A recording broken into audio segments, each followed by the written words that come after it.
Hey, I like my intro music. I think it's pretty cool. What's up, everybody? This is Coach Dezi here with another Facebook Live on Grow with Dezi. So thank you for joining me tonight. I hope that you had a wonderful day today. I know that I'm a little bit late. I know, but better late than never. I was having all kinds of technical issues again. You know, I'm the type of person that like my personality style is very detail oriented, very accuracy driven, you know, kind of lead towards the perfectionist side. So I always call myself a recovering perfectionist. And when things go wrong, I am so incredibly determined to fix them. So I was just on a 30-minute chat with Microsoft dealing with Skype, and it was beautiful and it was lovely, and I was not gonna get off with them until the problem was solved. Just that simple. So please forgive me for being late, but I'm here and I'm super excited to be here. So if this is your first time joining me on Grow with Dezi, thank you so much. My name is Desiree Foster Collins, and I am a leadership development and personal growth coach. I'm also part of the John Maxwell team. Super excited to be here with you tonight. And for tonight's topic is the 95-year-old you. Pretty cool, huh? The 95-year-old you. Hey, Melanie, thanks for joining, my friend. Let me go ahead and share this. Let me see. Get my community members in here. So if you're joining me on the replay as well, thank you. I do appreciate your time. Do not take that lightly at all. So the 95-year-old you. Now, let's just imagine just for a second that you get a ring at your doorbell and you open the door and there's this cute or handsome, more mature, older person there that's standing in front of you. They look like you, maybe a little bit more aged, a little bit more frail, and they come to you and they say, hey, I want your advice on how to be a better person, how to be a better professional, how to live a better life, how to be a better leader. I want your advice on how to be all those things. What would you tell him or her? With everything that you know, the wise 95-year-old you, what would you tell them? What advice would you give? I would love to know. What would you tell the 95-year-old you? You know, normally when we think of people who have gotten to that age, they've seen a whole lot of life. They've experienced a whole lot of different experiences in life, in their career, in their business, spiritually, financially, emotionally, physically. But they're coming to you and they're asking, what would you tell them? I think one of the things that I would tell the 95-year-old me is, forgiveness made a difference. I think I would tell the 95-year-old me that make sure that when you are so incredibly clear about your path in life, that once you make the decision, you don't second guess yourself. I would tell the 95-year-old me that every time doubt creeped in, replace that with faith, decision, desire. I would tell the 95-year-old me, do the things that bring you joy, the things that make you just just bubble over on the inside, the things that make you laugh, like laugh hard, laugh long. Find people, make sure that you have people in your space that you can be completely yourself with, that you can talk about all things with, that you can have the freedom to be completely who you are. I would tell the 95-year-old me that that fire that you needed way back when is going to carry you a long way. And that fire comes from believing inside of you with everything that you've got, that God has given you everything that you need and there's nothing lacking inside of you. So if you had the 95-year-old you to show up at your doorstep right now and you swung the door open, what would you tell her? What would you tell him? I see Melanie. I see Mary. Thank you, ladies. Thank you for joining me. I appreciate the time that you're spending with me. What would you tell the 95-year-old person or 95-year-old you about what's not important? What is not important? What not to waste her time on? What would you tell them about what matters?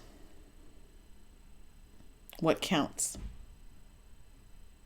What will make a difference and what won't? I think that when it comes to identifying, we've been talking about vision. I've been sharing different things about what people with vision do, how they can reconnect to their vision, how they can, if they lose their passion, how to reconnect with your passion.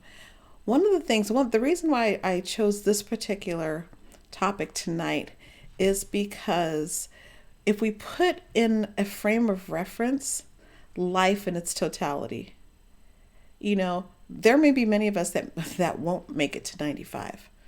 I pray that I do. I want to live a very, very, very long life. Because I believe that life is good. Life has its challenges, but life is good. And life is what we make it, right? But I think that when we broaden our perspective, when we open up how we see things and how we see life, we can have a better perspective.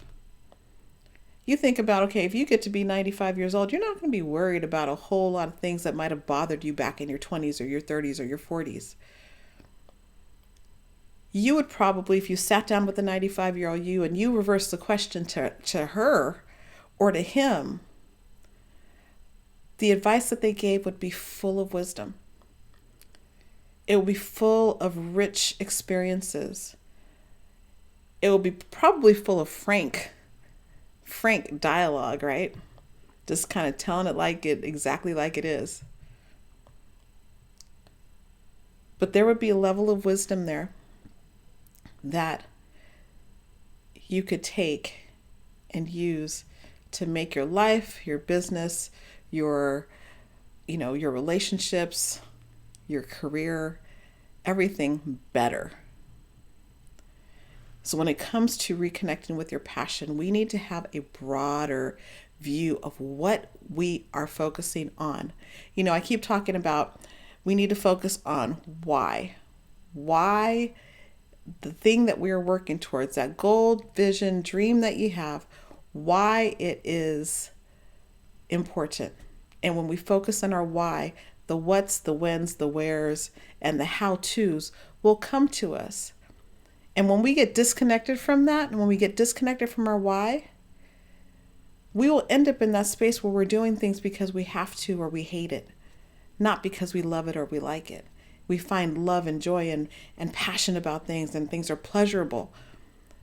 It's a very different place it's a very different space for me to walk in after I'm back on this desire versus discontent thing, because y'all, that thing messed me up. It has shifted my mind, and I feel like I'm just being drawn into, just my desire to help people become better, it's just becoming even more of a fire that's burning inside of me. Now, being discontent had me thinking in a very scarce and limited way, as if I was going to lose something or there was something that I was missing out on. But if I were to talk to the 95-year-old me, to get to 95, yeah, there would have had to been a lot of lessons, a lot of losses, but I'm sure there's a whole lot of love and a lot of richness and a lot of gain. It puts a different perspective when we look at things differently, when we ask ourselves better questions, when we focus on the reasons why we do something, why we are the way that we are, being very intentional about us growing ourselves and becoming the very, very best version of who we need to be so that we can do the things that we need to do and live the life that we want to have. It's beyond getting the things, but it's about the significance. So, what advice would you give to the 95-year-old you? That's your question for tonight. That's the question I want you to ponder. If you want to sit down and write a letter to the 95-year-old you, that would be fantastic. Get all your thoughts out on paper. See where you're limited. See where where maybe you're not looking at life the way that life really is. Maybe you've gotten some blockage somewhere, some sort of belief that you've held on to for, I don't know. Maybe there's something that you've held on to internally, some little secret box that you've hidden away. That, you said, okay, you know what, I'm not going to focus on here, but that's the very thing that is keeping you from being able to expand into, a fuller, more, just being able to be open to receive what God has for you.